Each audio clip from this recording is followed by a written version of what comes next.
Want to remind everybody that oh my, that just turned on. Thanks, Bobby. Now I don't have to talk as loud. I want to remind everybody, if you haven't signed in, please do so out there. That's our way of being able to communicate with you throughout this entire process. So if you haven't done that, please go out and do so. And there's also comment cards available. So at the end of the night, if you're not comfortable coming up to talk to one of us, or for whatever reason you think of something, please grab a comment card, write whatever comments you might have on there, and give that to one of the folks walking around on the outside, which I'll introduce here in a minute. So the reason we're here tonight, obviously, is the Ashworth Road improvements project. We're going to be talking about the entire roadway stretch from First Street all the way out to 50th Street. Now, there's a current project that is from 19th to 22nd that's under design right now. We're not going to go into any specifics on that particular project. What we're going to do is talk about the roadway itself, basically through that entire stretch, and what we have done over the past couple of years from a analysis standpoint and a study standpoint, and share that with you so that we can get feedback from you on that design that we have looked at so far. And Nate Hardesty with Shive Hattery is going to be giving you a short presentation about the process that we went through to get here. So this isn't something that we just snapped our fingers and said, hey, here's this road that we're going to throw out there. There's been a lot of discussion, a lot of experts looking at it and analysis. We've talked to elected officials about it as well. And that's what brought us here together with you folks tonight, is some of those suggestions from the elected officials to come talk to you about this. So with that, I'm going to introduce some of the folks that are here tonight from the city, or that represent the city. We have Jamie Lutzring from the city manager's office will be joining us here shortly. From engineering, we have Eric Peterson in the back there. He's our principal traffic engineer. From Parks and Recreation, we have the director, Sally Orkies, David Sadler, and then we have a member of the park board here tonight. Jim Miller is in the back of the room standing. And then we have three folks from the Bicycle Advisory Commission. So there's Tom Sukow, Diane Witt, and Steve Herwig are all here tonight. And from Shive Hattery, we have Nate Hardesty, who I already introduced, Patrick Watts in the back, and then Victoria Romig over here that checked you in. So the general format of the meeting is just going to be a brief presentation, and then we'll have Q&A at the end, and you can go up to any one of the staff members or any one of the folks from Shive Hattery, ask any questions that you want, go up to any display that you want. We do ask during the presentation that you don't ask any questions or make any comments during that, because we are recording this so that it will be available for folks that couldn't make it to be able to watch on YouTube later. So, and we also have some, we will have a website set up for this shortly after all these meetings are over, and we'll post all of our information on there. So you'll be able to go back to this presentation plus any other new information that we post. And then we do have handouts out there. If you didn't grab those, I encourage you to grab those either after the presentation or as you're walking out. It's some frequently asked questions and discussion about why a 3-lane conversion is a good thing. So again, we want to thank you for coming, and I'm going to turn it over to Nate Hardesty to take you through the rest of the presentation. So take it away, Nate.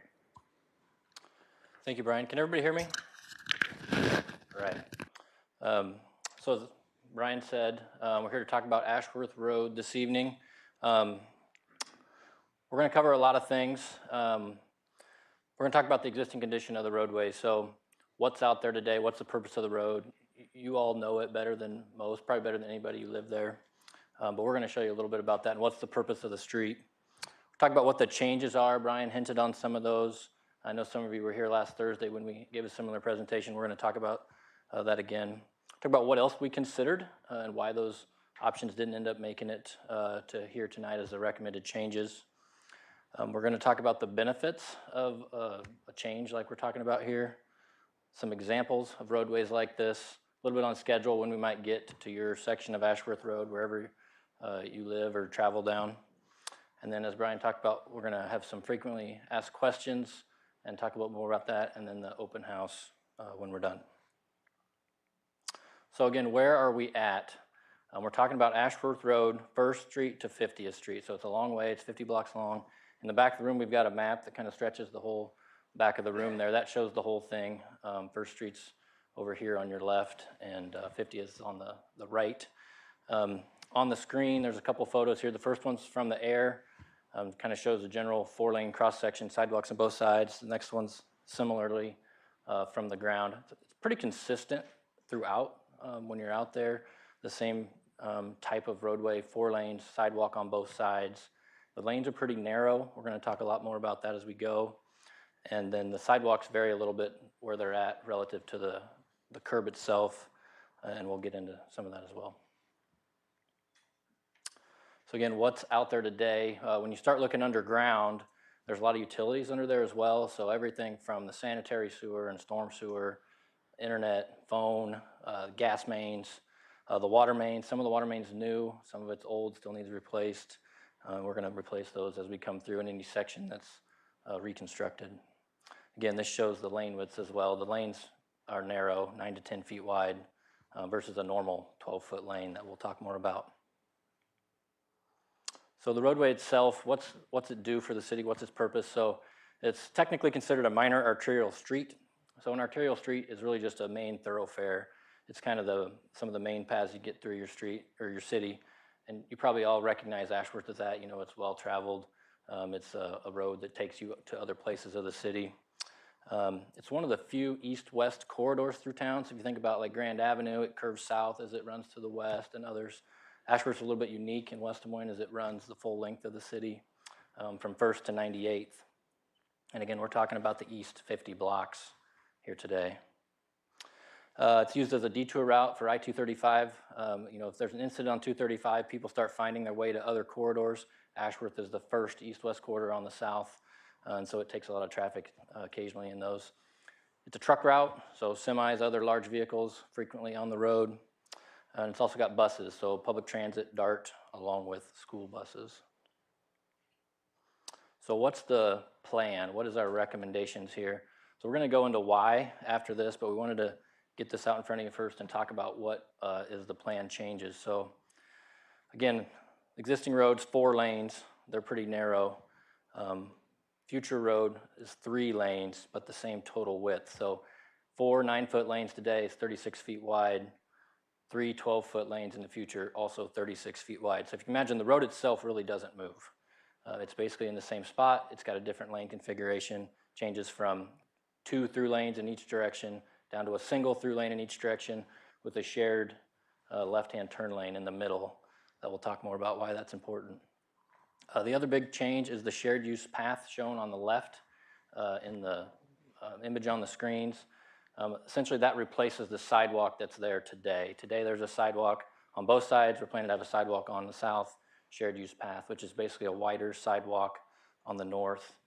That path is for walkers, runners, bikers, anything essentially that's not a motorized vehicle. And that's planned to be on the north side, and we'll go into why a little bit more. So what else did we consider? You know, anytime there's a big improvement like this, before we actually start building something or putting these shovels in the ground, there are a lot of things that get looked at. We've already looked at a lot of those. They're on the screen here. I'm going to run through each one. But in theory, we could do nothing. Even if we were to reconstruct it, we could build it just like it is. The problem with that is the lanes are too narrow. It doesn't meet current design standards for an arterial street. They're just not wide enough, and I'll show you more on why that is. So that option got removed pretty early on. Next, sometimes with a 4-lane to 3-lane conversion like this, they add on-street bike facilities because as the road drops in the number of lanes, there's pavement left over. It's not the case with Ashworth, though, because the road and the lanes are narrow today. So to add those bike lanes, we'd have had to get wider. 3 lanes with bike lanes would have been 6 feet wider at least on each side. which is pretty impactful to everybody around it. And if we went down to 2 lanes, we could fit the bike lanes, but then we don't have the turn lane that we need from a safety benefit and a capacity standpoint for the amount of traffic. So those options with on-street bike facilities were removed. Next, 4 standard 12-foot lanes. Basically, the 4 lanes that are there, make them all wider to a normal standard width, something like Grand Avenue just to the south of this roadway is potentially possible. Again, we've got to widen 6 feet either way to do that, which is impactful on both sides, up and down Ashworth, south and north. And so we removed that, and we really want the left-hand turn lane for the safety benefits we'll talk about in a few minutes. Another one, 5 lanes. So if you think about 5 lanes, that's 50th Street, 60th Street, some other arterials in West Des Moines. We just don't really need 5 lanes on Ashworth Road. The traffic does not justify 5 lanes today or in the future. Although it does get the turn lane that we need, but we don't need the 2 lanes on either side of that turn lane, which was what we would get with 5 lanes. And it's the most impactful. It's the widest. It pushes the sidewalks and shared use paths a lot farther away.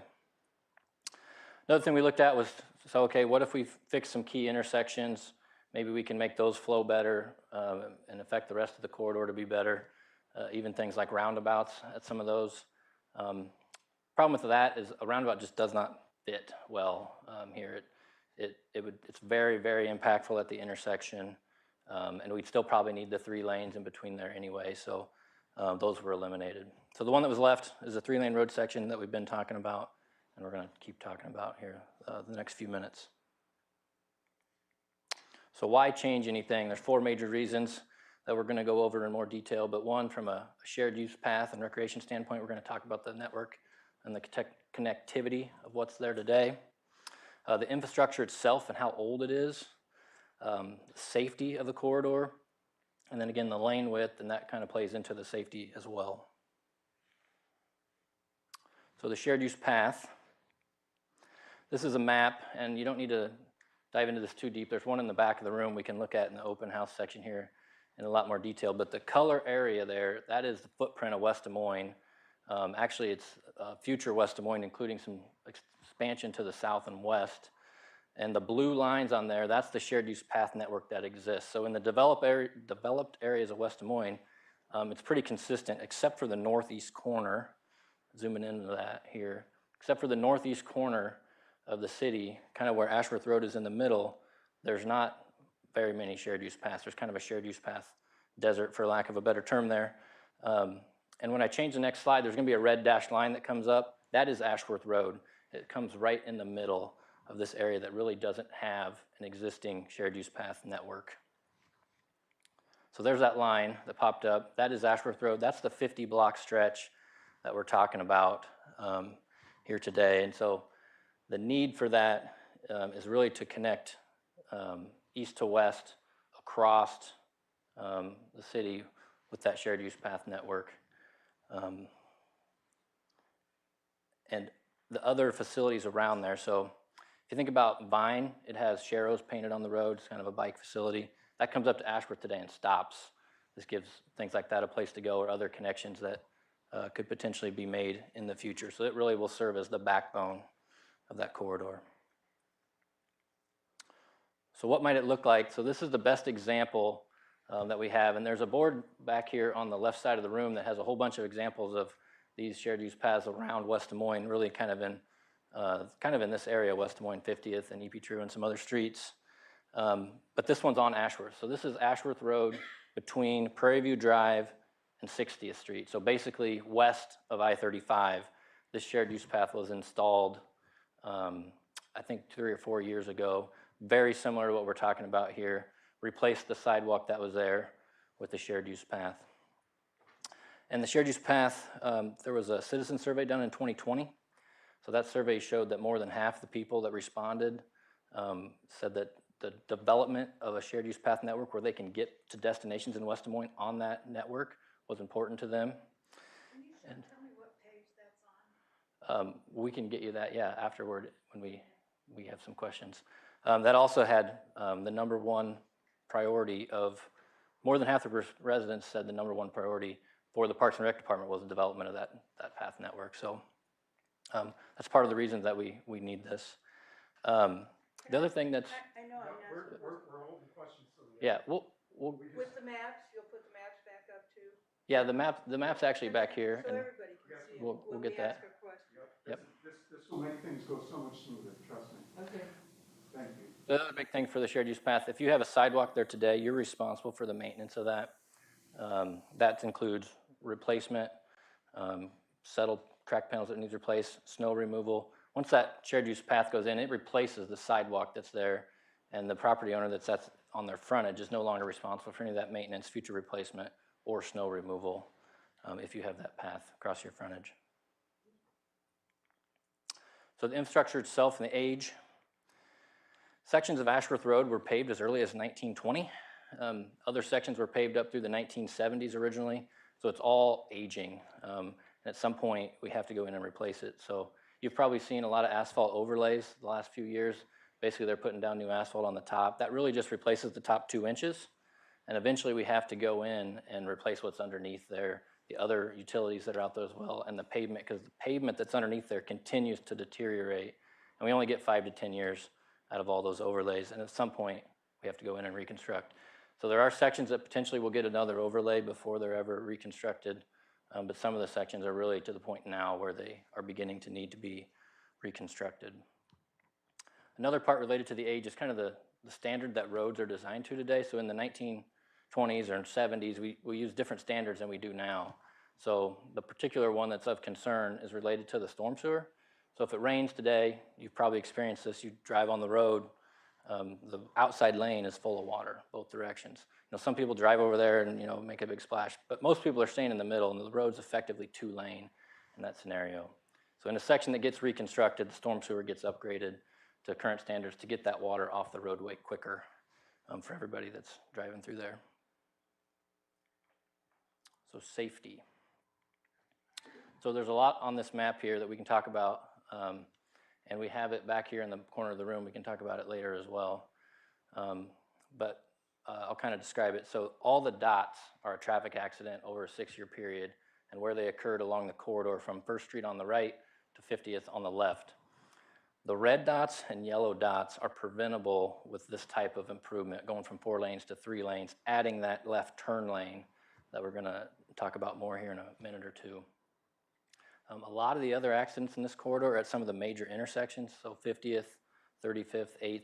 Those are already widened. They already have turn lanes. The reason that there's accidents there is just the sheer volume of traffic is much higher when you get the arterial street crossing another arterial street.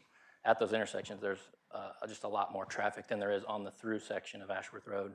So again, between those major intersections, that's where a lot of those red and yellow dots are that are potentially preventable with the improvements we're talking about here tonight, going to a 3-lane roadway section. So again, more on the safety benefits. The next few slides cover a lot of this in more detail, but reduced conflict points, reduced rear-end collisions, potentially better emergency response, fewer lanes to cross, and just easier generally to see other vehicles on the roadway.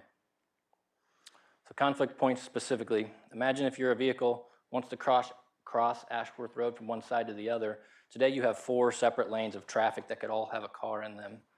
When you drop to a 3-lane roadway section, you've got 1 lane on either side, and that center shared turn lane. So you only have 2 through lanes, so there's only 2 vehicles on a through movement that you potentially have to cross. Same for pedestrians. You have less through movements to cross as you get across Ashworth Road. From a turning standpoint, if you're a left turn vehicle today on Ashworth, you stop in a through lane, you're subject to a rear end collision there from somebody who's behind you. And as you try to turn left, there's 2 oncoming lanes you have to cross. And sometimes you cannot see the outside lane. If there's a vehicle in the inside lane, it can block your view of the outside lane, especially if that inside lane is stopped, say at a traffic signal, somebody's left a gap so you can get left across, but you can't see what's beyond them and what's still coming. So you have to decide, can I make the gap or can I not? And if you can't see them and you attempt to make that gap and you can't make it, that's when you have a broadside collision. Those broadside or T-bone collisions, those are the injury crashes that we're really trying to prevent. So the 3-lane roadway section changes all that, where a driver who wants to make a left turn, they can get out of a through lane, so they're not subject to that rear end collision, and they have 1 oncoming vehicle to look at as they make their left-hand turn. And that's the diagram on the right. It helps you see a lot better. Emergency response. So 4-lane roadway today, if you can imagine that, there's a traffic incident. People are in all 4 lanes. It may be in both directions. And sometimes emergency responders can't get through. Maybe they're responding to whatever traffic incident was. Maybe it's a separate issue. When you have a 3-lane roadway section, the through lanes are on the outside. That center lane is a turn lane. It's not a through lane, so the emergency responders can sometimes use that to get where they're going quicker. So the lane width, I've talked about this a lot already. We're going to dive in a little more deeper here. So the lanes out there, again, 9 to 10 feet wide. 12 is the standard today. 12 foot is what you see on streets like 50th, 60th, Grand, and basically any major street or an arterial street. That's what's built. As you can see in the photos, the center photo, the dart bus does not fit in the lane. Photo on the left, another larger vehicle, it is the entire lane. It's even driving on the center line, plus it's got mirrors that overhang that. So I'm sure you've all experienced this. It's very narrow. Picture on the right, there's a trailer that overhangs the lane line. And that's really the reason that this lane width is not what's used today. Vehicles just don't fit in it very well. Even those vehicles that do fit, like the photo on the left here, passenger vehicles, they tend to stagger. So you can see in this photo on the left, there's a vehicle in the inside lane, then the outside lane, then the inside lane, and they don't pass each other. They just kind of drive that way down the corridor. I'm sure you've all experienced that if you've driven down the roadway. Everybody's experience there is a little different. Some people don't mind that. Other people are really uncomfortable with it. And when they do pass, especially if they're uncomfortable with it, they end up like the photo on the right where they're hanging over the center line. They're in the other lane of traffic that's oncoming to get around some of those vehicles. So we don't get the benefits of the 4-lane street today because the lanes aren't wide enough. And they're really driving like a 2-lane or even like a 3-lane would when they don't pass each other. So from a capacity standpoint, the 3-lane works just fine. So where are there other examples of this type of roadway? I'm not going to go into detail on all of these. There's also more of these. This is not an exhaustive list. But there's a couple here in West Des Moines I just wanted to point out. Grand Avenue west of the interstate, it was built with 3 lanes. It's got that center turn lane. It wasn't a 4-lane that was converted. It was built as 3, but when you're done, the principle is the same. Similarly, Mills Civic Parkway, 81st and 91st. That's a 3-lane roadway section, pretty recent one. It's got that center left turn lane as well. The 2 in Des Moines I do want to mention, so Ingersoll Avenue west of MLK and Douglas Avenue east of Merle Hay Road. Those 2 were at one time 4-lane roads that were converted to 3 lanes, very similarly to what we're talking about here.